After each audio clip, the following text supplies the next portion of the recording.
Hi, Colts. This is Mrs. Hladun. It's great to see you. Today is Thursday, April 2nd, and we're going to do a little bit of reading from The Lightning Thief, which is a book in the Percy Jackson series.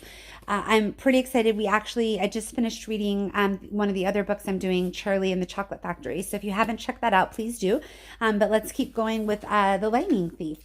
I don't know if you know this or not, but Rick Riordan, the author, he has there's like several books in this series, but he also has lots of other series that are related to different kinds of not supernatural, Mike. What would you say? Like different kinds of there's like this one's about the Greek gods, and there's one about like the Roman gods, and there's one about myths. Yeah, there's like all different. Yeah, so I guess myths, right? Anyways, sorry.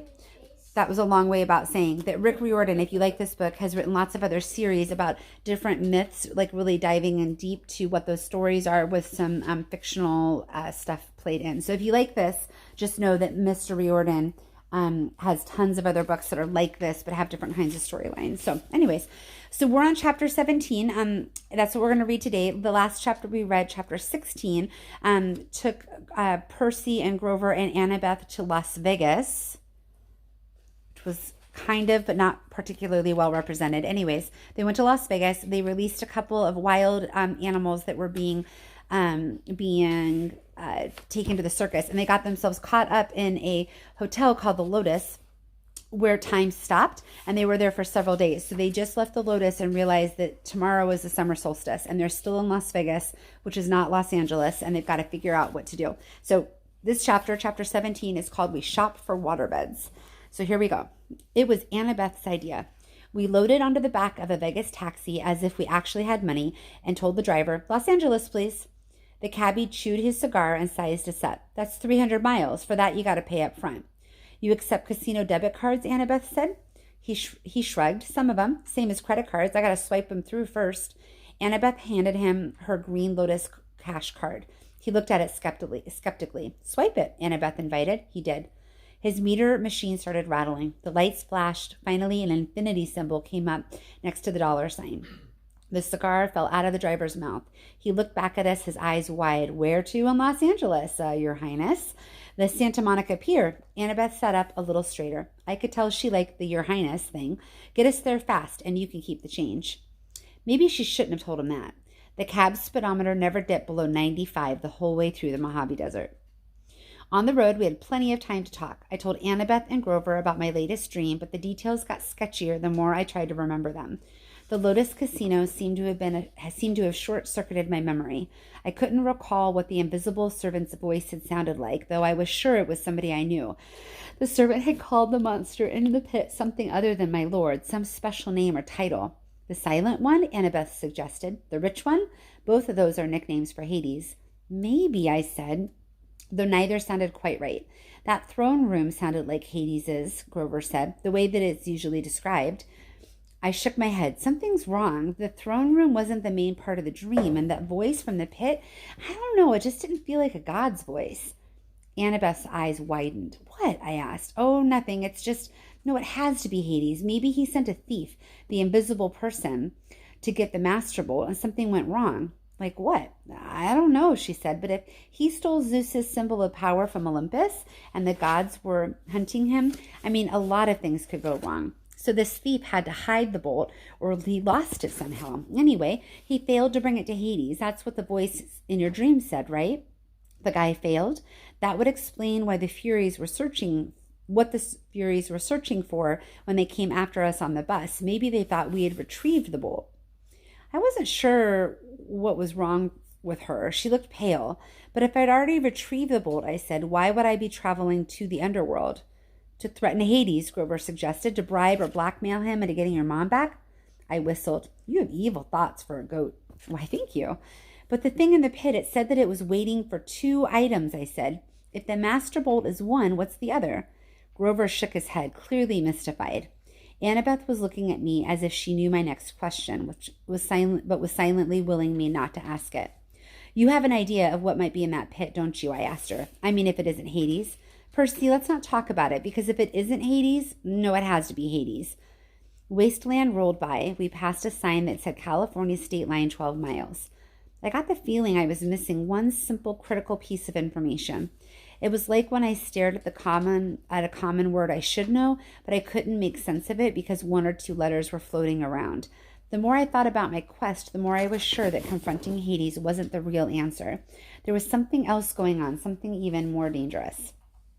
The problem was we were hurtling toward the underworld at 95 miles an hour, betting that Hades had the master bolt. If we got there and found out we were wrong, we wouldn't have time to correct ourselves. The solstice deadline would pass and war would begin. The answer is in the underworld, Annabeth assured me. You saw the spirits of the dead, Percy. There's only one place that could be. We're doing the right thing. Oh, excuse me.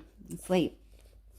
She tried to boost our morale by suggesting clever strategies for getting into the land of the dead, but my heart wasn't in it. There were just too many unknown factors. It was like cramming for a test without knowing the subject, and believe me, I'd done that enough times. The cab sped west. Every gust of wind through Death Valley sounded like a spirit of the dead. Every time the brakes hissed on an 18-wheeler, it reminded me of Eknida's reptilian voice. At sunset, the taxi dropped us off at the beach at Santa Monica. It looked exactly the way LA beaches do in the movies, only it smelled worse. There were carnival rides lining the pier, palm trees lining the sidewalks, homeless guys sleeping in the sand dunes, and surfer dudes waiting for the perfect wave. Grover, Annabeth, and I walked down to the edge of the surf. What now? Annabeth asked. The Pacific was turning gold in the setting sun. I thought about how long it had been since I'd stood at the beach at Montauk, on the opposite side of the country, looking out at a different sea. How come there could be a God who could control all that? What did my science teacher used to say? 2/3 of the Earth's surface was covered in water. How could I be the son of someone that powerful? I stepped into the surf. Percy, Annabeth said, what are you doing?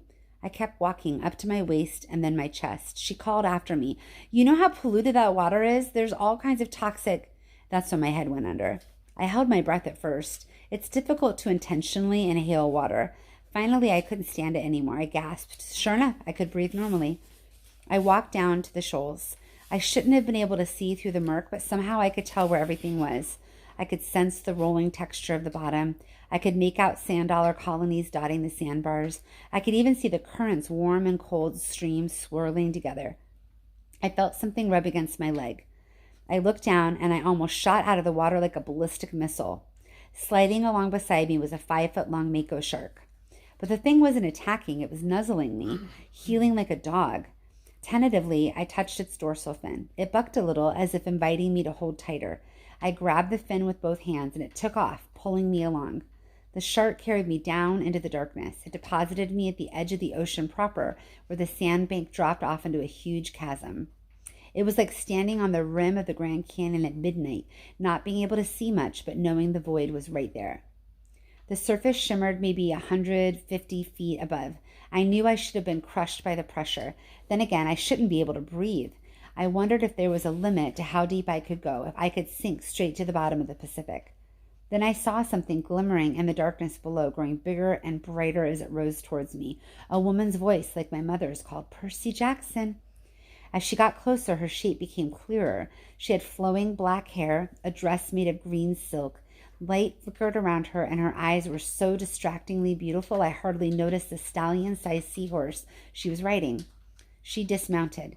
The seahorse and the mako shark whisked off and started playing something that looked like tag.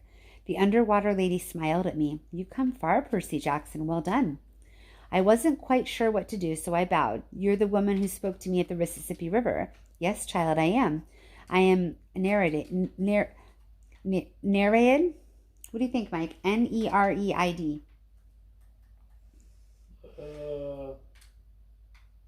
don't know. Nereid? What? Sure. Nereid. Nereid? I don't know. I'm going to say Nereid, okay? Nereid, the spirit of the sea. It was not easy to appear so far upriver, but the naiads, my freshwater cousins, helped me sustain my life force. They honor Lord Poseidon, though they do not serve on his court. "And you serve in Poseidon's court?" She nodded. "It has been many years since a child of the sea god has been born. We have watched you with great interest." Suddenly I remembered the faces in the waves off of Montauk Beach when I was a little boy, reflections of smiling women. Like so many of the weird things in my life, I'd never given it much thought before. If my father is so interested in me, I said, why isn't he here? Why doesn't he speak to me? A cold current rose out of the depths. Do not judge the Lord of the Sea too harshly, the Nereid told me. He stands at the brink of an unwanted war. He has much to occupy his time. Besides, he's forbidden to help you directly. The gods may not show such favoritism, even to their own children, especially to them. The gods can work by indirect influence only. That is why I gave you a warning and a gift. She held out her hand. 3 white pearls flashed in her palm. I know your journey to Hades' realm, she said. I know you journey to Hades' realm, she said. Few mortals have ever done this and survived.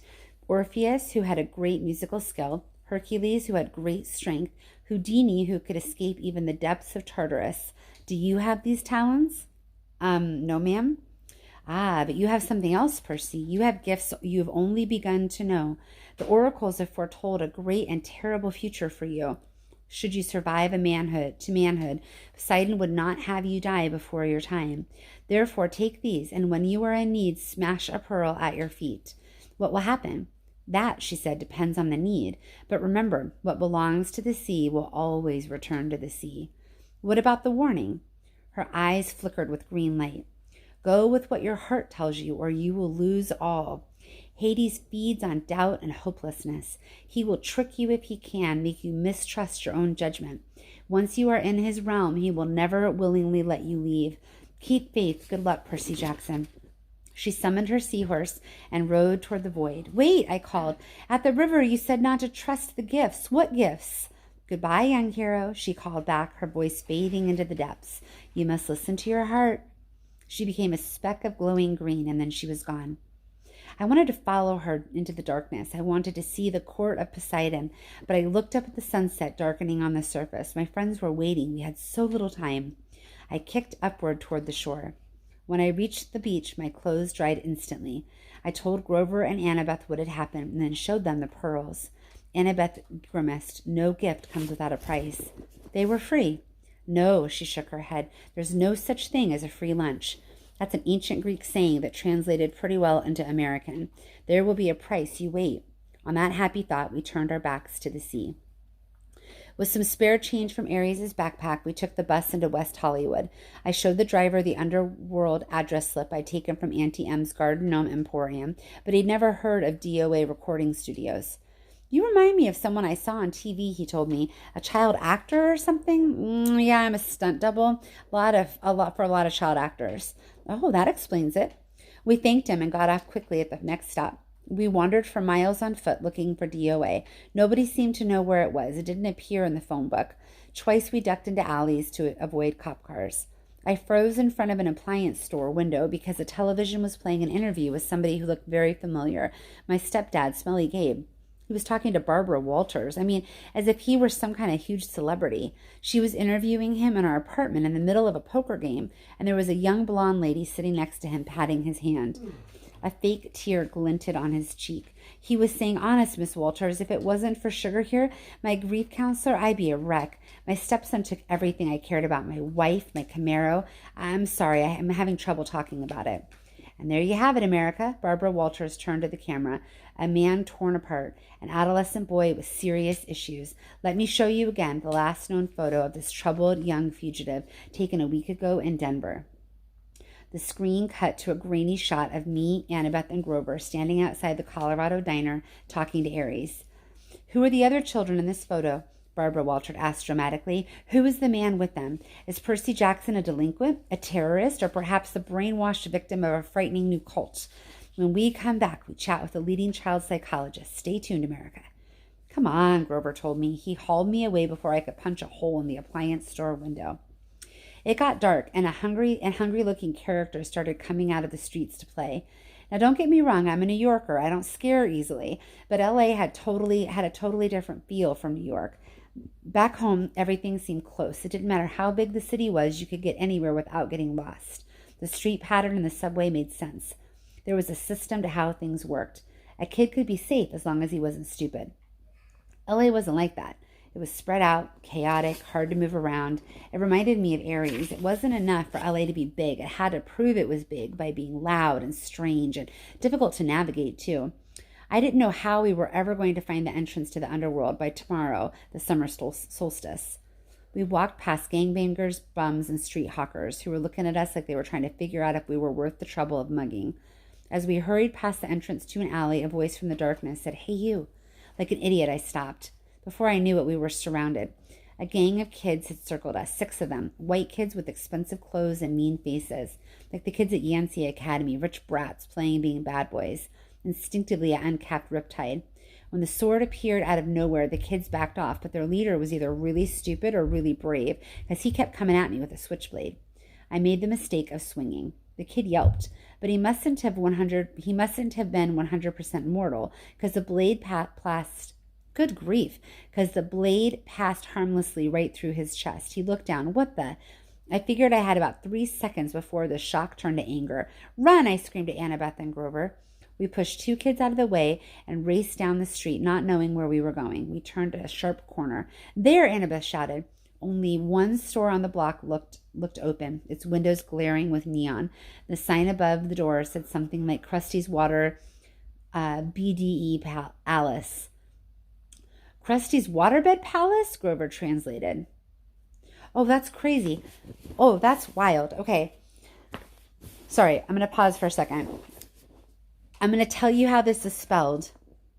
When I read it, I read Krusty's Water, and then when I got to the second part, I knew that it should say Bed Palace, but that's not how it read, and I caught myself. But it's interesting because the first 2 words I totally thought were Krusty's Water. Like, I legit thought that's what it said. But I'm going to spell it for you. It says CRSTUY''S. The second word is WATRE. So the letters are transposed, which is why Percy couldn't read it. But it's really interesting how, because I have been reading for a long time, I didn't even realize there was a typo or a mistake, and I was able to pick up what it should say without knowing. It's kind of crazy how your brain does that. And I know that some of you are learning how to read still, or maybe aren't like as strong of a reader as I am, because I've been reading for a long time. So it might have caused you to stumble. So it's interesting to me that it didn't cause me to stumble. I guess that's what happens when you read a lot and you get good at it, is things like that don't trip you up. Anyway, sorry, sidebar. Okay, so the sign above the door said something like Krusty's Watery Bede Alpese. Krusty's Waterbed Palace, Grover translated. It didn't sound like a place I'd ever go except in an emergency, but this definitely qualified. We bust through the doors, ran behind the waterbed, and ducked. A split second later, the gang kids ran past outside. "I think we lost him," Grover panted. A voice behind us boomed. "Lost who?" We all jumped.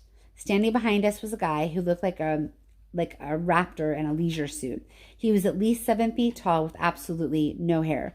He had gray, leathery skin, thick-lidded eyes, and a cold, reptilian smile. He moved toward us, but I got the feeling that he could move fast if he needed to. His suit might have come from the Lotus Casino. It belonged back in the 70s, big time. The shirt was silk paisley, unbuttoned halfway down his hairless chest. The lapels on his velvet jacket were as wide as landing strips. The silver chains around his neck, I couldn't even count them. "I'm Krusty," he said with a tartar yellow smile. I resisted the urge to say, "Yes, you are." "Sorry to barge in," I told him. "We were just browsing." "You mean hiding from those no-good kids?" he grumbled. "They hang around every night, and a lot of people duck in here thanks to them. Say, you want to look at waterbeds?" I was about to say no thanks when he put a huge paw on my shoulder and steered me deeper into the showroom. There was every kind of waterbed you could imagine. Different kinds of wood, different patterns of sheets, king size, queen size, emperor of the universe size. "This is my most popular model." Krusty spread his hands proudly over a bed covered with black satin sheets and with a built-in lava lamp on the headboard. The mattress vibrated so it looked like oil-flavored Jell-O. "A 1,000,000 hand massage," Krusty told us. "Go on, try it. Shoot, take a nap. I don't care. No business today anyway." I said, "I don't think..." "A 1,000,000 hand massage," Grover cried and dove in. "Oh, you guys, this is so cool." Krusty said, stroking his leathery chin. Almost. "Almost what?" I asked. He looked at Annabeth. "Do me a favor and try this one over here, honey. It might fit." Annabeth said, "But what?" He patted her reassuringly on the shoulder and led her over to the Safari Deluxe model with teakwood lions carved into the frame and a leopard-patterned comforter. When Annabeth didn't want to lie down, Krusty pushed her. "Hey," she protested. Krusty snapped his fingers. "Ergo." Ropes sprang from the sides of the bed, lashing around Annabeth, holding her to the mattress. Grover tried to get up, but Ropes sprang from his black satin bed too and lashed him down. "Not cool," he yelled, his voice vibrating from the million-hand massage. "Not cool at all." The giant looked at Annabeth, who turned toward me and grinned. "Almost, darn it." I tried to step away, but his hand shot out and clamped me around the back of my neck. "Whoa, kid, don't worry. We'll find you one in a second. Let my friends go." "Oh, sure I will, but I got to make them fit first." "What do you mean? All the beds are exactly 6 feet. See, your friends are too short. Got to make them fit." Annabeth and Grover kept struggling. "Can't stand imperfect measurements," Krusty muttered. "Ergo." A new set of ropes leaped out from the top and bottom of the bed, wrapping around Grover and Annabeth's ankles and then around their armpits. The ropes started tightening, pulling my friends from both ends. "Don't worry," Krusty told me. "These are stretching jobs. Maybe 3 extra inches on their spines. They might even live. Now, why don't we find a bed you like, huh?" "Percy!" Grover yelled. My mind was racing. I knew I couldn't take on this giant waterbed salesman alone. He would snap my neck before I even got my sword out. "Your real name's not Krusty, is it?" I asked. "Legally, it's Procrustes," he admitted. "The stretcher," I said. I remembered the story, the giant who tried to kill Theseus with excessive hospitality on his way to Athens. "Yeah," the salesman said, "but who can pronounce Procrustes? Bad for business. Now, Krusty, anybody can say that." "You're right. It's got a good ring to it." His eyes lit up. "You think so?" "Oh, absolutely," I said. "And the workmanship on these beds? Fabulous." He grinned hugely, but his fingers didn't loosen up on my neck.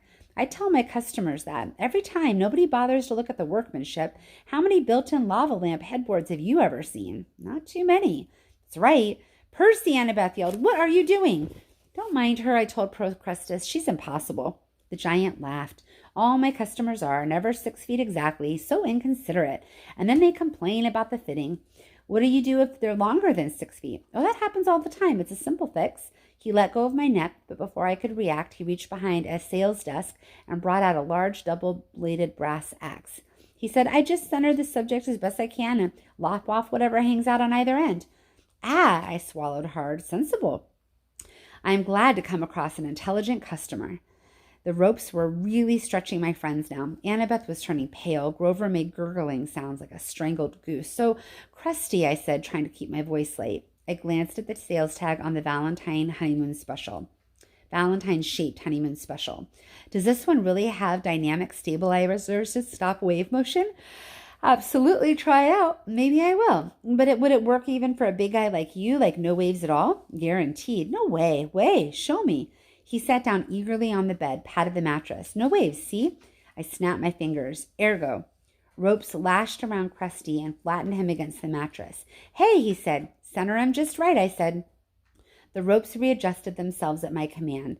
Krusty's whole head stuck out on top. His feet stuck out on the bottom. "No," he said. "Wait, this is just a demo." I uncapped Riptide. A few simple adjustments.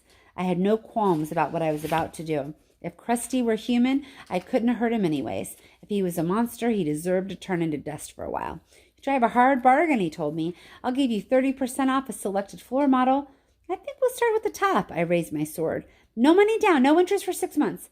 I swung the sword. Krusty stopped making offers. I cut the ropes on the other beds. Annabeth and Grover got to their feet, groaning and wincing and cursing me a lot. "You look taller," I said. "Very funny," Annabeth said, "but faster next time." I looked at the bulletin board behind Krusty's sales desk. There was an advertisement for Hermes Delivery Service and another for the All-Star Compendium of LA area monsters, the only monstrous yellow pages you'll ever need. Under that, a bright orange flyer for DOA recording studios offering commissions for heroes' souls. We're always looking for new talent.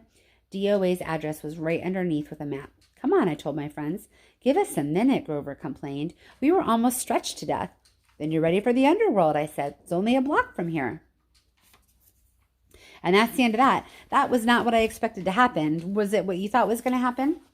I think it's interesting how they're coming up against all these monsters. And it's really interesting how Percy just seems to know what to do in those situations. So he's definitely developing his leadership and his heroic skills. Okay, tomorrow we will read the next chapter. It's chapter 18. It's called Annabeth Does Obedience School. So we'll enjoy that tomorrow. I'll see you guys later, okay? Take care. Bye, friends.